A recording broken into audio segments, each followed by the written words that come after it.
Guys, welcome back to another video. It is me, yes.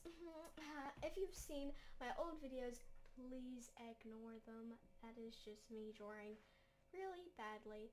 But my name is Ducky, and you are now my ducklings.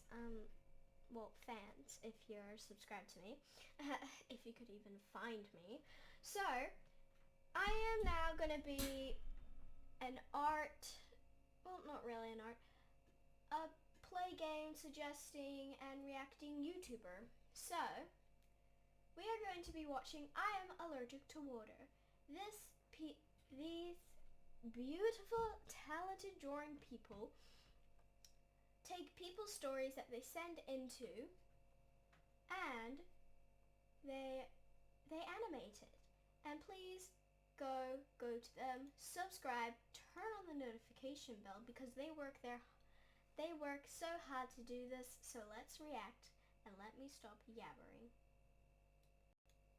Hey, I'm Victoria, and I was only 14 when my whole life changed. Hi, Victoria! It was a regular morning, and I was taking a shower before school, like I always did. After I was done, I used a towel to dry myself off. That's when I noticed that I was completely covered in hives. At first, it didn't seem like a big deal, but the hives got bigger, and my whole skin started to burn and itch. The pain got so bad that my mom drove me to the hospital. Yikes. Unfortunately, the doctors had no idea what was wrong with me. Finally, after 3 days inside the hospital, they diagnosed me with aquagenic urticaria, which is a fancy way of saying water allergy. Technically, it's not an allergy, but then again, no one really knows what it is. And because only 1 in 200 million people have it, there aren't any scientists trying to find a cure. It really sucks. When I got my diagnosis, I became seriously depressed because I thought my life was over. I mean, what boy would ever want to date a girl that doesn't take showers? I wanted to cry, but I couldn't because even my own tears caused rashes on my face. Life felt so unfair. But when my mom I feel so bad for the girl. saw how I was feeling, she bought me a book called Life Without Limits by Nick Vujicic. He was born without legs and arms, yet he managed to create an extraordinary life for himself. Reading his story encouraged me to stop complaining about things I can't change and instead to focus on things that are in my control. Like, I always dreamed of becoming a professional soccer player, but since I'm allergic to my own sweat, I had to give up on that dream. But instead of complaining how unfair the world is, I just chose a new career. Now I want to become a doctor and help other people, maybe even find a cure for an unusual condition like me. And I'm kinda lucky because where I live, it always rains. That means that most of the time I can't leave my house, so I have plenty of time to study. Oh, and in case you were wondering how I clean myself, I actually take 1 cold shower once a week. Yeah, afterwards I'm covered in hives and rashes for the rest of the day, but at least I'm clean. So you don't need to feel sorry for me, because overall, I'm doing pretty fine, and there are plenty of people who have it much worse than me. Well, at least she says you don't have to worry about me. I'm so happy about that. I just wanted to share my story, and thank you for listening. Aw, that was so sweet. Guys, since that was 2 minutes and 11 seconds and a bit shorter than I expected, we're going to be watching another story called I Hated My Daughter Until I Found Out the Truth.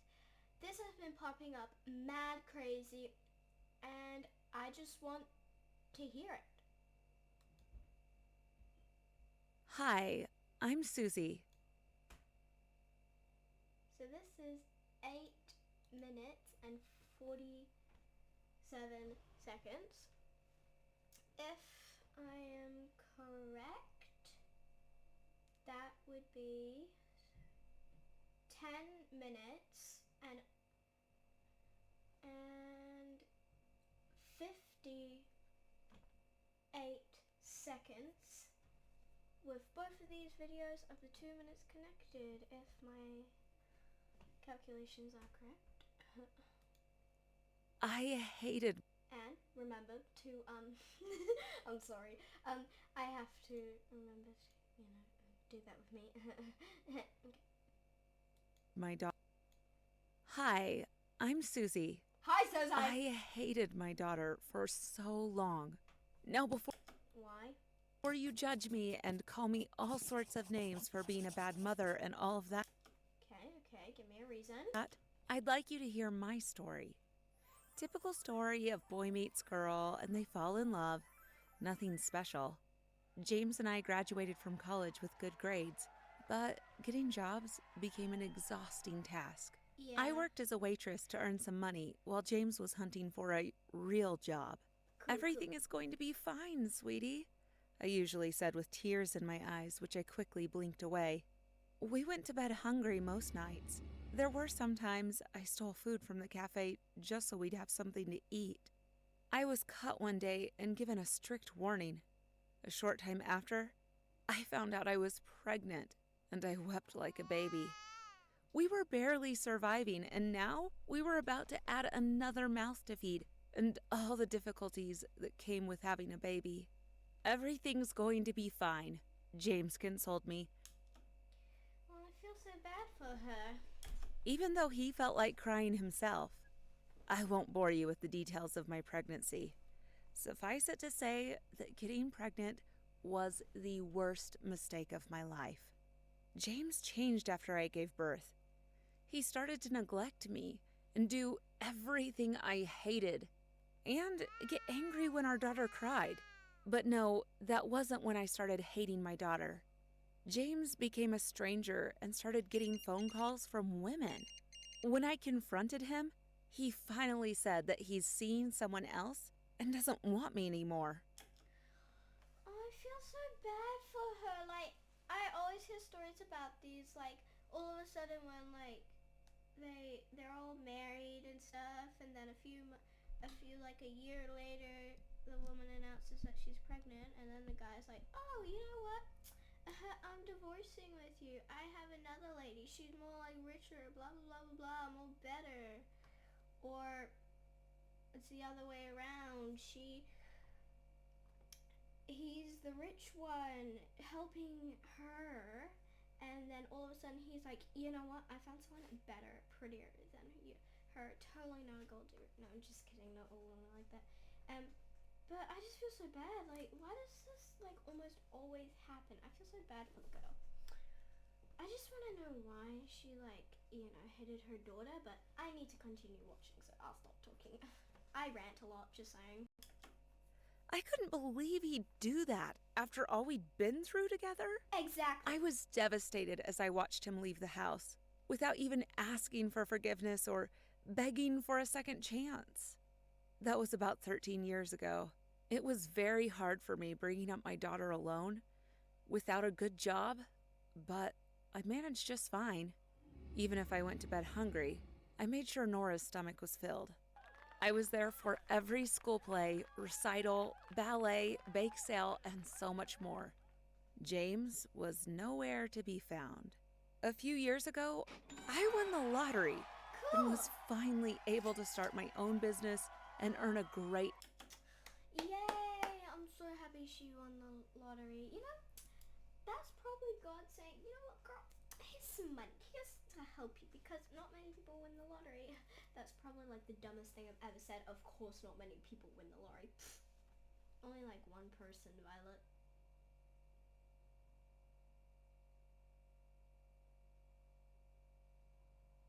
So yeah. It's like one person, like ducky, so yeah. amount of money monthly. It felt like life was finally rewarding me after all the hard obstacles I faced. Yeah. God's repaying you for going through some tough times, you know? But what did my daughter do? When she was 10 years old, she found a picture in between the pages of an old novel. A picture of James and I holding her when she was still a baby. She came asking, and I shut her down. Had I known, I should have told her James was dead. After all, he was dead to me. 4 months ago, I discovered that Nora had been communicating with her father for the past 3 years. Oof. That's all I can say. Oof. She took that photograph and went investigating with the help of her friends and found him. I can't tell you how betrayed I felt. After everything I did for her. We had a major fight when she wanted to spend the summer with him. How dare you do this to me? How dare you go and meet that man who abandoned you? You ungrateful child. After all I sacrificed for you. I screamed like a banshee. Mom, please stop. My 13-year-old daughter shouted as she stuffed clothes into her bag. Why should I? It's because he's rich, isn't he? But I earn a lot of money now as well. And I did everything I could to make you happy. I was so mad at her, I yelled at the top of my voice. Yes, James later got his dream job. With tears in her eyes, she said, "Oh, Mom, how can you say that?" She left the house with me still shouting at her. That was the beginning of so many quarrels. I felt betrayal so strong, it was bordering on hatred. I told her everything I went through in the hands of her father, but she still went ahead to have a relationship with him. It got to a point, Nora and I no longer spoke to each other. Now you know why I can't stand her. It might seem petty. Okay, so I kind of agree with her that her daughter is seeing her, but like,